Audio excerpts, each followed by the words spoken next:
কি রে বন্ধু, তুই আমার টাকাটা দিলি না? আমি কি তোর থেকে টাকা নিছিলাম? তুই আমাদের টাকা নিলি না? 5,000 টাকা নিলি আমার কাছ থেকে। আরে আমার তো মনে নাই। তুই বলেছি বিকেলে দিয়ে দিবি।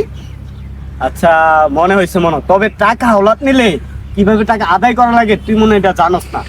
তুই ব, আমি তোরে শিখাইতেছি। কিভাবে শিখাবি? ব এদিকে ব, আমি শিখামু। কি রে বন্ধু, আমি তোর থেকে টাকা পাই, তুই টাকা দিলি না কেন? টাকা দিলি না কেন? টাকা দিলি না কেন? টাকা দে, টাকা পাই কর।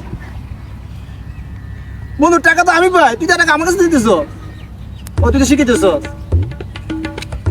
ও সেইভাবে করতে হইব। এবার আমার পালা।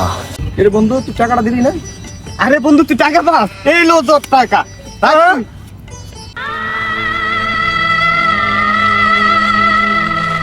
তুই আমাকে শুধু শুধু মারলি।